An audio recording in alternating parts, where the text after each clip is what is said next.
Good morning, Mike, and welcome to Camp Mortz. I believe you have traveled the whole country of Pakistan from north, Gilgit, all the way down to the province of Khyber Pakhtunkhwa, Punjab. Now you are down south in Sindh, and I believe you have had a wonderful shoot. And welcome to Camp Mortz. Let's have a little bubbly for your successful trip. Thank you. Well done. Well done.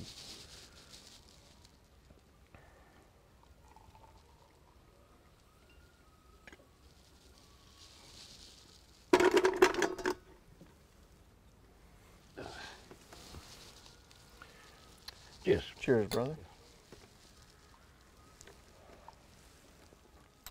So tell me, I mean, we've seen as we travel, we've seen a great contrast between the north of Pakistan, central Pakistan, and now we're in southern Pakistan.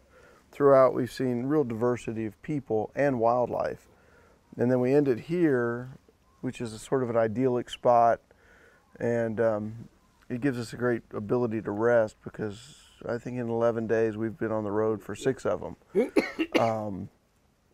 And this is a wonderful way to end the hunt.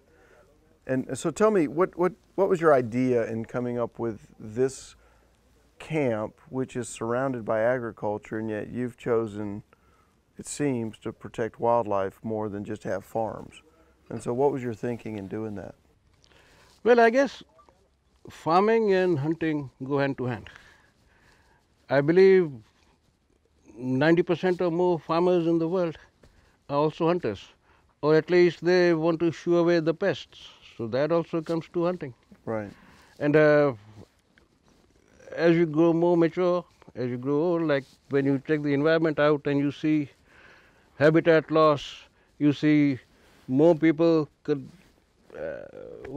deforesting the land for farming. I would say farming, if you save a small amount of land for conservation, that also can help bring back the wildlife.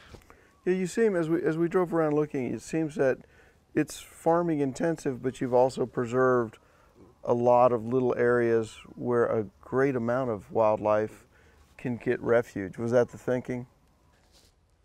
It was partly, but what I experimented on and what I believe is the worst kind of a land where you cannot grow anything. You just let it be. And when nature takes it over, the wildlife and all the wild animals, they tend to live in there.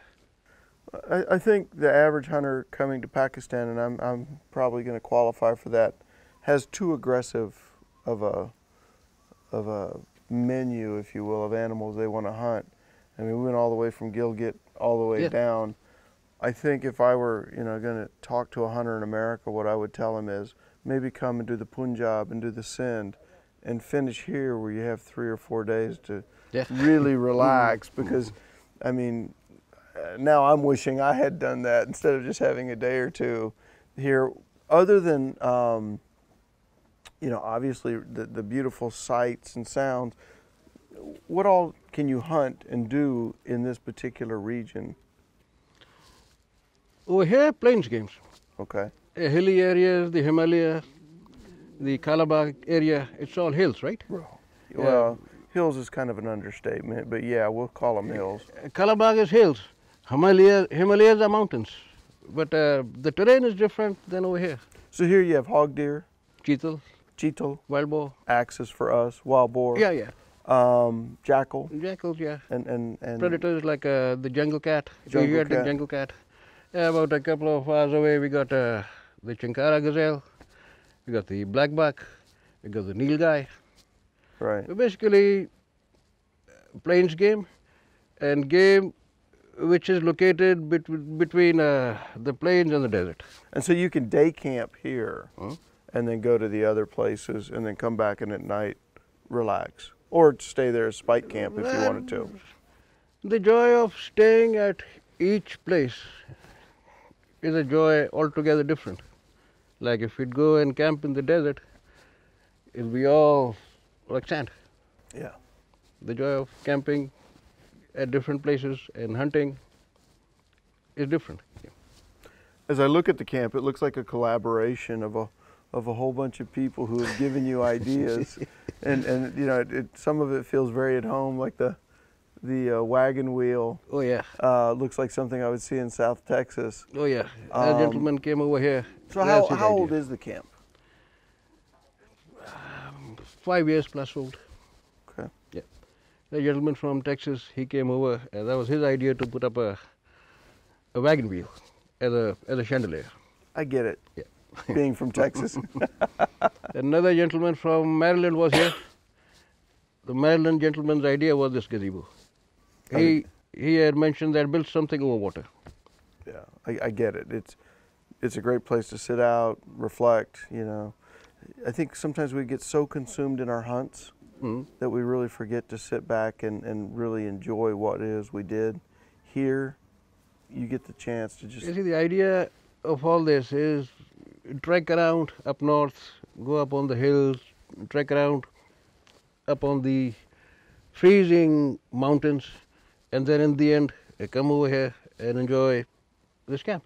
Yeah, I probably couldn't say it any better, and I think anyone coming to Pakistan should consider this in their game plan in terms of ending the hunt. It'll end on a great note. Yeah, this is what we try to do.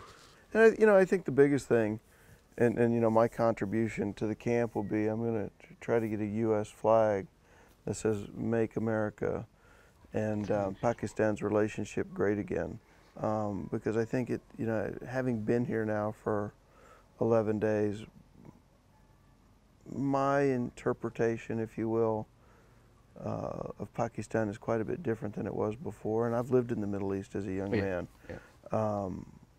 You know, I can't wait to come back because I think your country's fabulous and the people have treated us wonderfully. And we really appreciate that. Mike, if I may say something, aside from politics, I believe in hunting fraternity. Hunting fraternity around the world.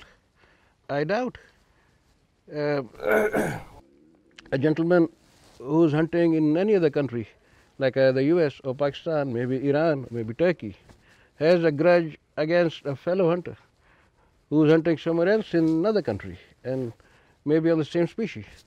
Apart from politics, I would say it's a great fraternity to be in. The hunting fraternity or hunting community.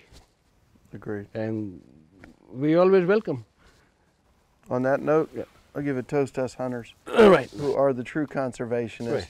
And I want to thank you for having me at your camp. Yes, thank you. You. Thank you. Always welcome.